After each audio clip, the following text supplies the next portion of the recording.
This is the True Voice Media Podcast.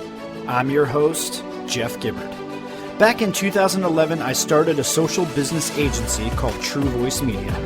In 2013, I launched this podcast because my audience told me that they wanted to learn more about how social media could help them grow their business, but they wanted it to be interesting and without all the standard social media hype and BS. Just someone who will give it to them straight with honest, simple strategies that they can use today. If you're a new listener and that sounds like what you want too, listen to this episode. And if you love it, subscribe to our show. We'd love to have you on board. So without further ado, let's get started.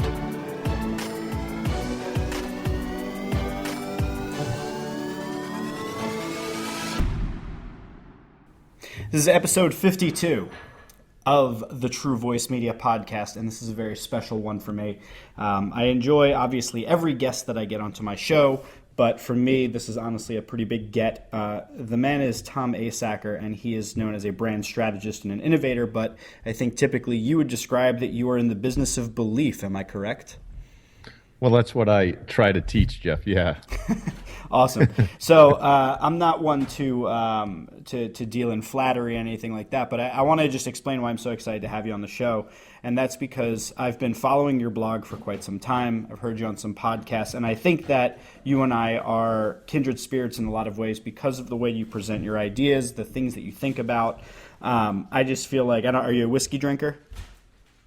Vodka. Vodka. Okay, well, I would have a whiskey and you would have a vodka, but you're the type of person I would love to just sit down with, around a fire pit and just shoot the shit about what's going on out in the world, because I really appreciate the lens that you look through. You talk a lot about identity and storytelling and brand and, the noisy world we live in and all of these different things. And quite honestly, just from the notes I have from blog posts of yours I've read and things, I feel like you and I could have 6 podcast episodes, but I'm going to try and keep our one on track here. And I want to start off with, I guess first, for those that don't know who you are, I apologize. Let me start off with, can you just tell anybody listening who is not yet familiar with you and your work, who you are and what your career path has been, how you got here? Oh man, that'll take 30 minutes. Try and do it in 2 or less, because I got a bunch of stuff to talk to you about. Let's see. Went to school to be an artist. My dad dissuaded me. He said there wasn't a lot of money in that. Switched to economics. There wasn't a lot of money in that either. Got a job with GE. Was an executive with GE. Bought out one of GE's companies from Jack Welch with a bunch of other managers. Got in a vision collision with my partners. Left there. Joined a startup medical device company, grew that like crazy for 5 years, ran into another vision collision with some investors, left, wrote a book, wrote another book, wrote 4 more books, and then have been speaking, consulting, and advising, usually big brands, for the past 15 to 20 years. What's your day-to-day look like? I mean, are you working with clients on a regular basis? Do you have a lot of time to sit around and think? And I don't mean that like you're in your underwear just trying to come up with stuff, but I mean more, you seem like a very thoughtful person based on the way you communicate and the depth of the ideas that you get into. So I'm wondering, do you have time to stop and think if you're going from thing to thing? What's your day-to-day look like right now? It's off and on. So summers for me are usually like they are for anyone in the world of business, where there's a lot of vacations, a lot of holidays, time off. So I have a lot of time off in the summers.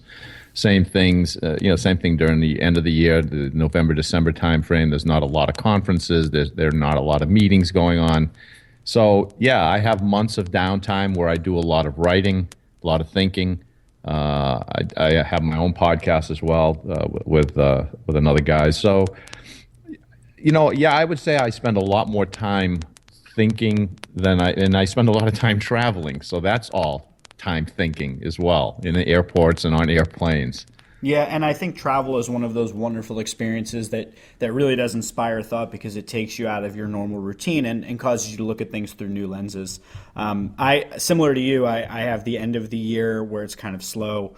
And what I like to do is every year I take the last 2 weeks of the year almost entirely off, and I read and I listen to podcasts that I had been bookmarked and meaning to listen to, and I write and I strategize about the upcoming year.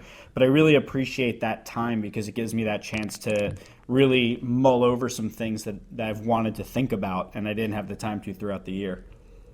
Yeah, no, I think that's really important. I don't think a lot of people are doing a lot of thinking at all right now, and we can talk about that.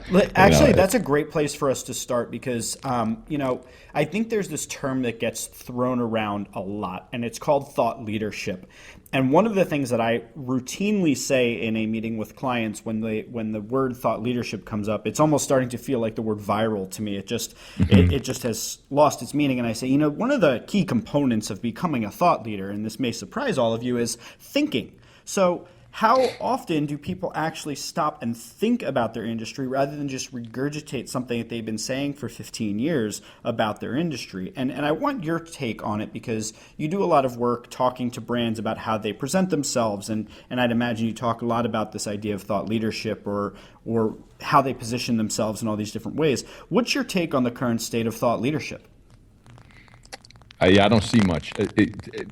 To me, what it looks like is, and this is the nature of human beings in general, is that people aren't really making their way through the world trying to figure out, what the next direction is a year from now, or they're not taking this, I like a bird's eye view. It's more like they're driving a car and they're looking for the best way to get to where they're going as quickly as possible without any problems, to save as much money as they can.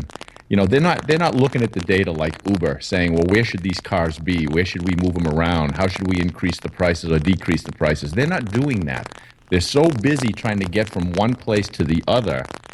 And I know this to be a fact because if you ask people to share with you their model for how they approach the world, how they think about what they're trying to accomplish, they can't really show you one. Mm-hmm. And that's what I find very interesting. And I'm talking about smart people. Yeah. What do you think so I guess I'm wondering, where does that come from? Because I think I write a lot on my blog and I think about the world around me. And I think part of what really kicked off my way of doing that is that I read a lot of Seth Godin's blog. And as he once aptly described himself on Mitch Joel's podcast, he started off by saying, I observe things. And I looked at the way he wrote about things, and that's ultimately what I saw myself doing, was looking around and noticing things and trying to write about it in a way that allowed me to explore an idea. And as I read your blog, I see a lot of the same thing where you're looking at the world around and you're trying to figure it out. To your example about Uber, you're not just looking at where should the cars be, but do we even need cars? Like really getting to that depth of it. Where do you think either the people who are thinking on that level or who are trying to, or that get jazzed by doing that sort of thought experiment, where do you think that either comes from, or what do you think is missing that hasn't caused other people to trigger that part of their way of seeing the world? Anytime you look at the world and develop any type of opinion that's going to cause you to stop and change direction, your mind typically will push that out. It doesn't want to stop and it doesn't want to change direction, especially larger organizations, because you have to get everybody under you to do the same thing. And people just don't want to pause. They actually believe that the faster and more they do, the more successful they're going to be, as opposed to the more strategic they are, the more successful they're going to be. So I think that's what it is. It's this dissonance in your mind when you say, wait, maybe I'm not doing the right thing. That's an uncomfortable feeling, because if you're not doing the right thing, that means you have to stop. You have to get everybody to slow down for a minute and reconsider what all their actions are. And I don't know too many people who want to do that.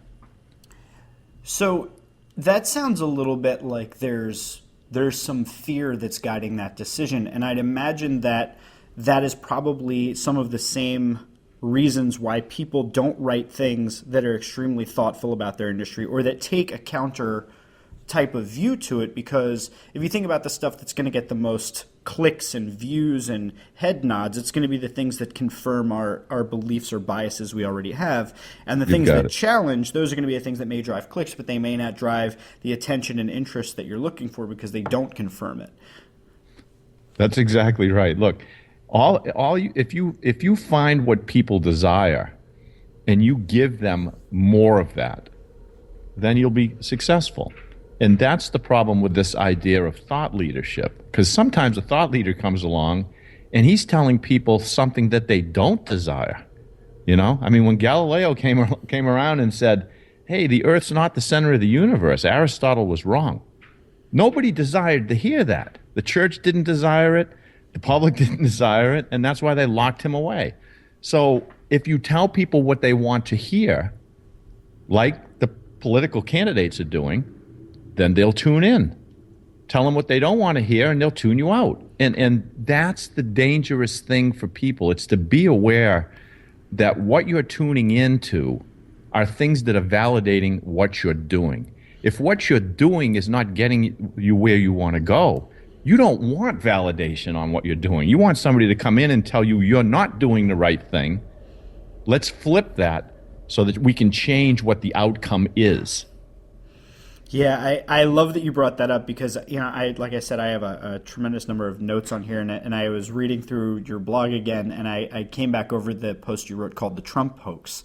And I was like, should we go into the political territory? But I think, without it becoming a political conversation, I think the point you raised is an interesting one, that telling people what they want to hear and that makes them feel good is exactly what is driving that, rather than necessarily what the real conversation, what really needs to be said is. And I think that I see a lot of that in my industry. So, your industry, I guess it's hard to even describe. I know that you hate being associated exactly with branding because, I know that you look at it at a much deeper level. But, I think in general, I'm associated with the social media industry. I have a social business agency I've been talking about for a while. And there's a lot of things that I know people in my industry will say to clients, and they say it over and over, and it makes them feel good. But at the end of the day, 6 months later, when they look back on it, there's no results. And I come in and I say the thing that's what they need to hear, but it doesn't make them feel good about what they have to embark on. It's a long journey. It's going to take that hard emotional work, and they don't want to hear it.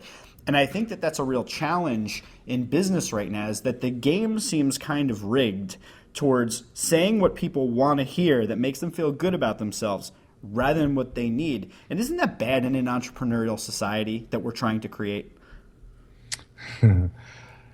Well, it depends. I mean,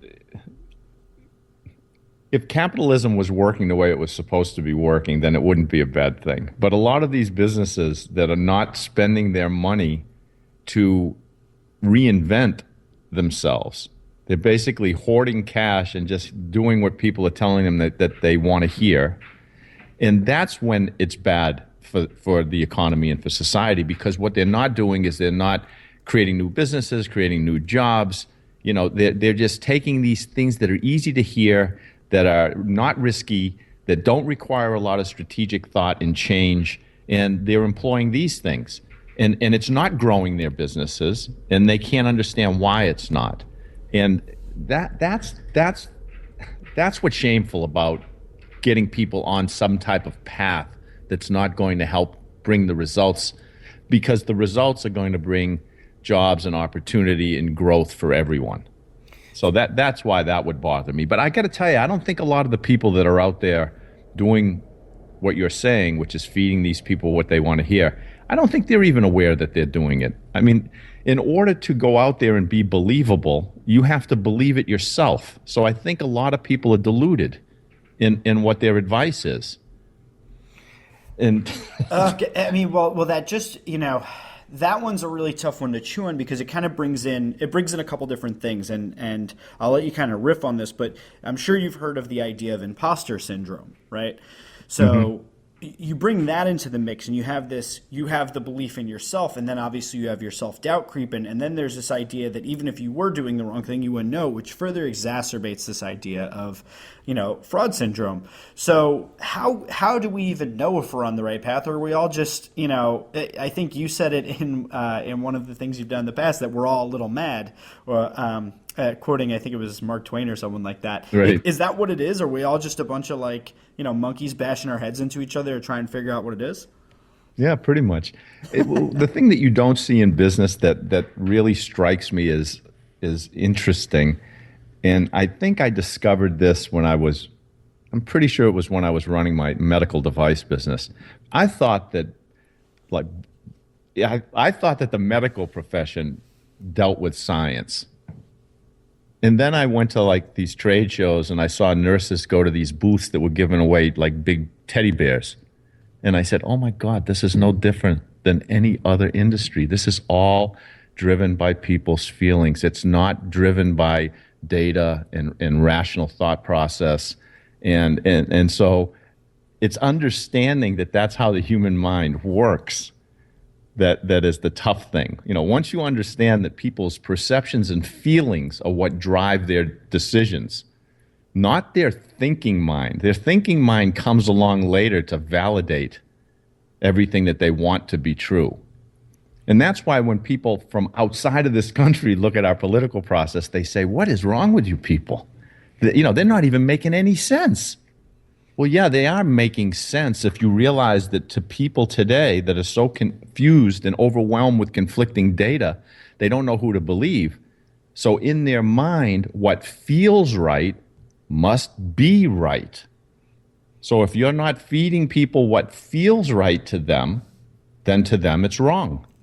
And this is that know, like, and trust thing really at its core. And it you know, it goes back to, if you've read Seth Godin's Linchpin or you know, Pitch Anything or anything about the amygdala and, you know, the lizard brain and everything. This is that, you know, essentially we're driven by our primitive feelings that then go up and, you know, look at it in the social context. And then we make our higher brain processing, you know, figuring it out logically. But you know, if that's actually how things go, why are we still pretending all across business and everything that decisions are made logically, or that in the economics model that there's this rational man? Why is that still the thing if really everything is feeling driven? Yeah, I think that the rational man myth was starting to fade a bit after the Renaissance, but I think what gave it legs and is really starting to solidify it was when the computer was developed. Because then somebody created this metaphor. They said, you know, the mind is like a computer. And as soon as they said that, everyone said, okay, we're rational. We're like computers. Yeah, and the funny thing is we're nothing. trying to make computers more like the brain now. So, paradox. That won't right? ever happen. Yeah. Yeah, that's never going to happen. Well, let's because never say the brain, never, Tom. Come on. It's not going to happen. The brain, it's a living organism. It's constantly changing. Unless we can develop a computer that can constantly change, you know, unless we can create computers that can have moods, right? I mean, human beings have moods. When you're in a particular mood, you look at something, your perception is one way. When you're in a different mood, you look at something, the perception of that thing is completely changed. So unless they can make a computer look at with the same thing on one day and have a different perception of it, then it's not going to happen. You know what though? This is okay. So now I want to pick your brain on this because I want to turn your own I want to turn your own stuff back at you here. You talked in the past about fact versus truth. All right. Give me the quick definition of the difference between fact and truth, if you could, for anybody listening that hasn't seen this. Oh man. Actually, it's hard to determine what a fact is, but a fact is objective reality. Yep. All right. So we are on this sphere rocketing through space faster than a bullet shot out of a gun. At least that's what information has told us through science. Truth is the feeling that we have about being on this earth. And it sure as hell isn't that we're rocketing through space right now, an outgrowth of a living sphere, faster than a bullet shot out of a gun. Exactly. We don't feel that. So our truth is different than the fact. Okay, so now here's where I want to just play around in what you just talked about, that, you know, computer not changing, et cetera. What happens when we get to a point where we have computing devices that can actually monitor through wearables our mood or our heart rate and different things like that, and can present us the information that we need, or the marketing that we need, in the advertising or the sales or anything that's coming through to us, and automates and changes in such a way based upon our move? Is that then fact or truth that it's then impacting for us? Okay, no, I won't disagree with you that we're going to do amazing things with computers that will aid us in choice and decision making. Maybe too much. right? Yeah. Because the minute we start relying on computers to make all the decisions for us, is the minute that we stop growing as individuals. Yeah, we're no longer But human at that point. we're not. Yeah, exactly. We're not human anymore. We're being led by them, Yep. as opposed to them being our slaves. But is it truth or fact? It's truth. Truth is always a human construct. It's always what I perceive, I feel, I think about the world. I was having this debate with somebody the other day, and they said, "Well, then truth is purely what we perceive." And I said, "Well, that depends. I mean, the truth is that there are X-rays. I have never seen them, or gamma rays.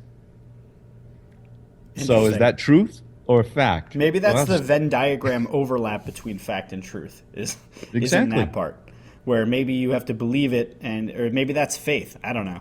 But No, faith is completely different. that's from that's belief. in a different circle. No, but I want to use this. I want to pivot, but on this point, and I want to talk a little bit about your perception, your definition, that is, of brand, and where that overlaps with belief, because I'm really fascinated by. There was a point in my career where I started talking a lot about identity. And I started talking about it completely not asynchronously, what's the right word?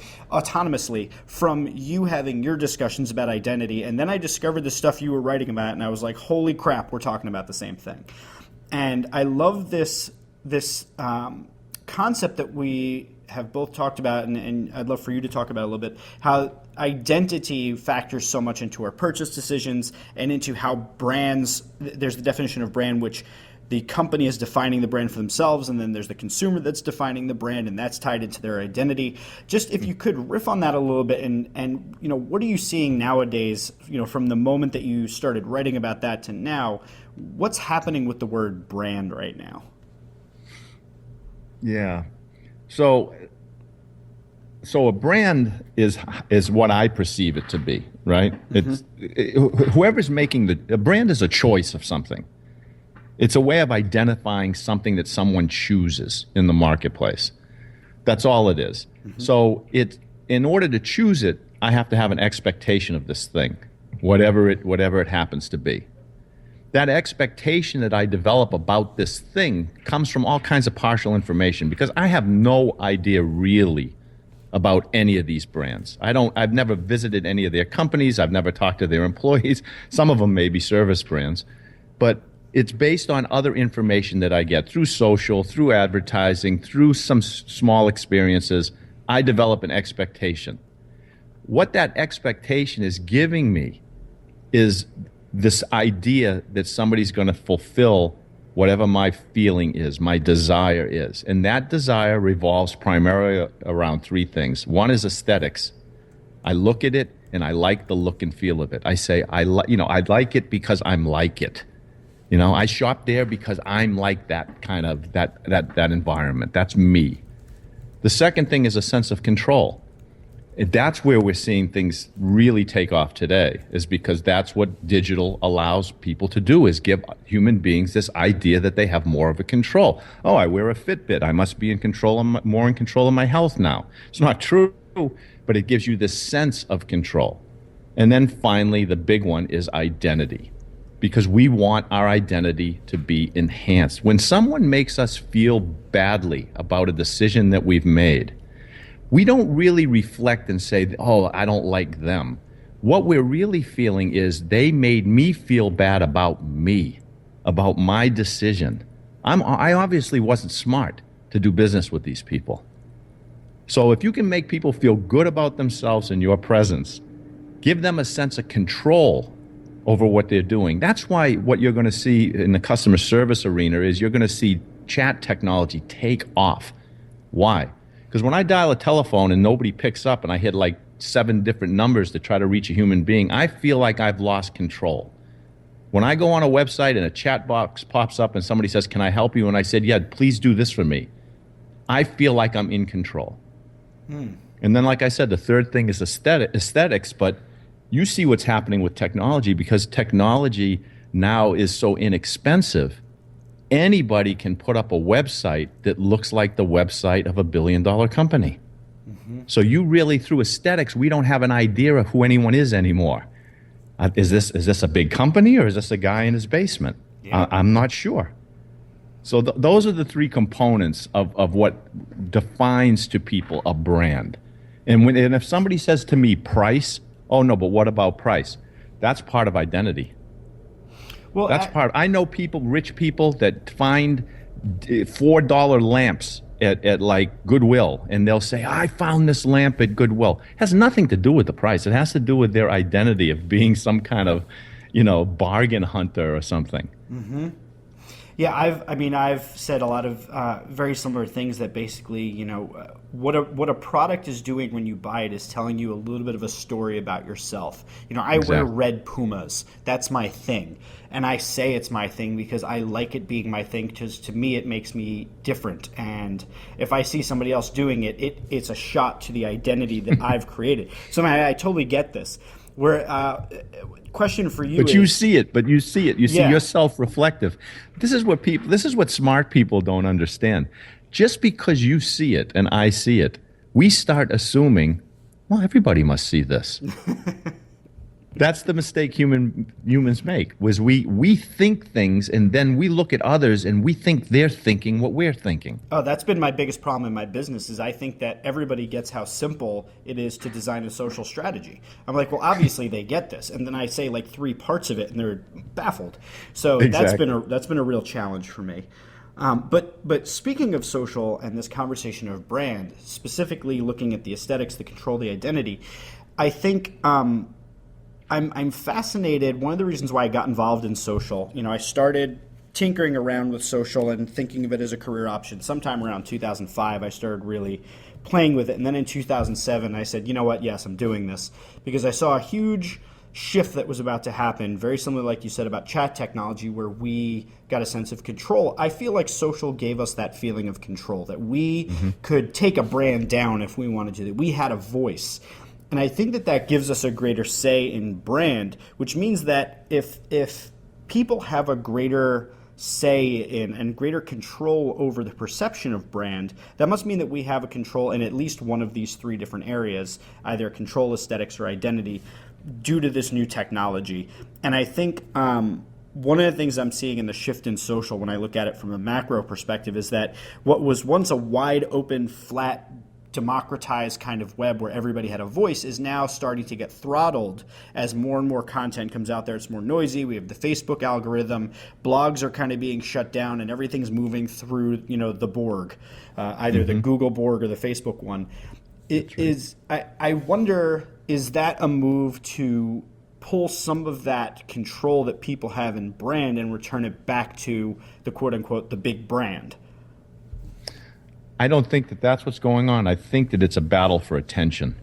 So I think the Facebooks and the Googles are really smart at trying to figure out how to take all this fragmented attention and have it filtered through their brand. And what happened is the media companies let them do that. They didn't have to do that. They could have said, no, we don't want you. We don't want any links. We don't want anything published on your Facebook page. But they didn't. They used that platform to drive views to their platforms. And now what they're finding out are people sometimes don't even leave Facebook. They just come to Facebook, they read some little article right there, and then that's it. They never even hit the brand website. So that's just a battle for attention. And because human beings are, we're lazy. We're looking for the simplest, easiest way to make our way through the day. And if I can go to one place and find what I'm looking for, that's where I'm going to go. I'm not going to go searching all over the place like we used to in the past. And I think that that's what you're seeing as far as this, this consolidation of information into these different platforms. And it's going to just continue unless someone can figure out how to break you away from that platform. You know what it's like? It's like the retail outlets, right? So what did Walmart do? They did the exact same thing that Facebook is doing on the retail level. They said, look, why do you have to drive around to all these little stores? We'll give it to you for a lower price in this one big store. It's a lot easier. Just drive in here. So that's what people did. And then all these little stores went out of business. So you've got my brain spinning in a couple different ways, and I think the main thing I want to start with is this idea that humans are lazy and we go towards the easier thing, which I think would be virtually impossible to dispute. But as we see, attention spans are shortening. There's this, very, very quotable stat that our attention spans are now shorter than goldfish due to smartphones and this and that. And I would postulate that it's the reason why everybody keeps looking for, quote unquote, the next big thing, is because we're looking for the thing that's going to make it even easier because we're lazy and don't want to do the hard work. Right. That would be my first thought. But I think the Walmart example is an interesting one, and I'm curious your thoughts if you play this out, because you've been in this business longer than I have, and you've seen things and you think about things. My question is this: from my viewpoint, this is a repeating pattern that exists throughout the universe, and I call it the universal law of expansion and contraction. And it's this idea that if you look at, for one of the examples I've used in the past is that breweries in the United States hit a certain peak, and then all of a sudden they started getting, prohibition happened basically, and then there was a steep climb, and then all of the breweries, the little craft breweries, started getting bought up by the bigger ones. And everything started tasting like the same kind of beer, and it dropped to like 70 or 80 breweries. And then people got tired of that thing and started creating craft breweries again. And now the craft breweries started cropping up, and then basically the big guys started buying up the craft breweries. So the Walmart is a great example. It's the same sort of thing. So they said, why go to all these stores when you can come to one place? And that grows and it scales and it becomes this big thing. And then people say, well, you know what? I actually want something with a little bit more character. I want the bargain hunting. So I think this comes back to the identity thing, is that our identity, our natural human inclination, I think, is to not want to be the same as everybody else. It's to carve out our own identity so that we feel that we have an identity. So if we're moving towards this place in social where we're all hoarding our attention in one place and all of a sudden Google and Facebook own the majority of it, isn't it natural that then something else would crop up, like, for instance, Snapchat, and we would begin to go to that? So do you see this cycle kind of perpetuating itself again, or are we going to reach the tipping point where eventually we all just become slaves to the machine? Okay, so you can see what's happening. I think your brewery example is better than my Walmart example, because what's happening today are these brands are a lot smarter than they were in the past. They don't buy up these niche brands that have built these strong identities. They don't buy them up and then suck them into the corporate, machine and destroy that uniqueness. They buy them and leave them alone and let them do their thing. I see what you're doing there, yeah. Right? You see what I'm saying? So Yep. the Ben and Jerry's, who you used to think was, these two hippies, it's not them, it's Unilever, right? But they leave them alone. Leave them alone.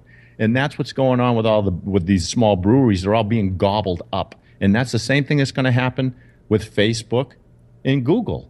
Yep. They're going to see this unique thing and gobble it up. Instagram and WhatsApp, Right. and they're just going to leave it alone. Just own it. Leave it alone. Let them do their thing. Well, I think that's probably preferable, right, to homogenizing the experience? Yeah. I think, I honestly believe that there's going to be an explosion of brands to deal with these unique identities that you're talking about. But it's probably, I don't know that it's going to happen in that sphere, in the information sphere. I'm not sure. I don't know. Only because I know how lazy people are with information. They think that if it's easy to get, it's true. I don't know where that comes from. It's something that goes on in the mind as well. Whatever your mind can retrieve the fastest, your mind says that must be true. Whether or not it's true or not. That's what advertising's all about. They keep throwing this stuff out there so that it's easy for your mind to just, that must be true. That must be the greatest, whatever it is. I've heard it so many times. Easily retrievable. It's more difficult Right. to think for that right answer, right? Right. So why would you go someplace else for information? Unless, again, it's to validate some type of identity, and that's why you have, like, the Fox News versus the CNNs and things like that. Yeah, that makes sense. Well, I want to. I know we both have limited time, and also I could honestly talk to you for hours about different things. But I'd rather just invite you to come back at another time. But I want to leave us on one last question. I want to play around with a little bit before I close this one out. But I read your stuff. I've seen you speak. and I can't tell for the life of me whether you're optimistic or pessimistic or realistic about what's happening out there. I just think you're very thoughtful, and I want to kind of just ask what, you look out into your crystal ball, you look at the future, and you see what's out there. Are you optimistic about where we're going or pessimistic? Or do you just see it is what it is, and you just like thinking about it? I mean, where are you on it?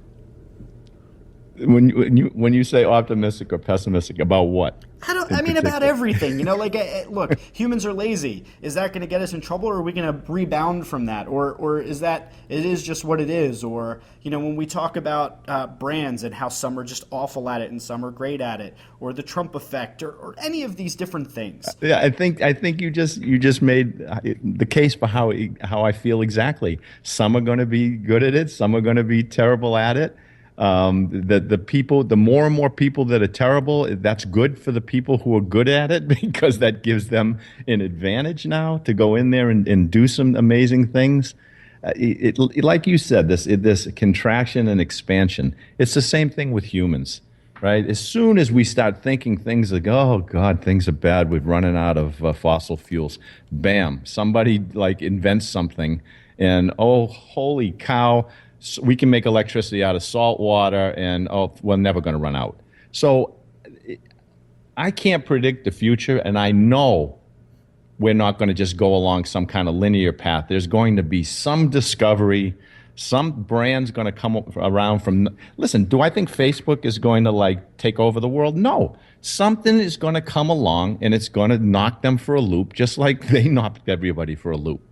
Yep. That's just the way the world works, and that's what should turn on any entrepreneur out there that looks at these people and says, "Oh, but look how big they are. How can we possibly forget it?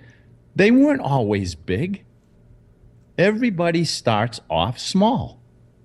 I don't know anybody that starts big. Nothing starts big. An oak tree starts small. Everything starts small. Yep. But it seems to scare people today. Wow, there's all these big companies out there. Maybe I shouldn't. Of course you should start something if you feel passionate about it.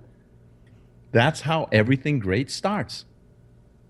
Awesome. You know what? I think that is the perfect point to leave us on. Tom, where can people go and find out more about you, about your books, about where to connect with you and be social with you online? Well, I think the easiest place to remember would be thebusinessofbelief.com, and that'll take them to my website and my books and all of that, and they can connect with me, and there's links to Twitter, all that. All right, cool. And I'll throw your Twitter on there as well. So I'll throw Tom Asacker and the Business of Belief right in the show notes. Tom, thanks, Jeff. I'm so freaking glad that we got to jump on here and just chat. Let's do it again. It was fun. Awesome. Yes, I would love for you to come back and chat again. So for all of you out there listening, re-listen to this episode again, because you probably didn't catch everything. I know I'm going to. So, Tom, thanks for coming on, man. Thank you, Jeff. Appreciate it. You've been listening to the True Voice Media Podcast, and you made it all the way to the end of the episode. I'm proud of you. But now that you're here, this is what we're going to need you to do. First of all, head on over to your favorite podcast platform and give us a rating. If you don't know where to start, go to truevoicemedia.com/feedback. Next, if you're not yet a subscriber, it's time you fix that. Head over to truevoicemedia.com/podcast to subscribe by iTunes, Stitcher, or email. If you really want to show us some love, visit our partners and sponsors who help make this show possible. I know the show feels free, but trust me, it's not. I sure ain't done publishing these episodes, so I sure hope you're not done listening. I'll see you on the next one. Take care.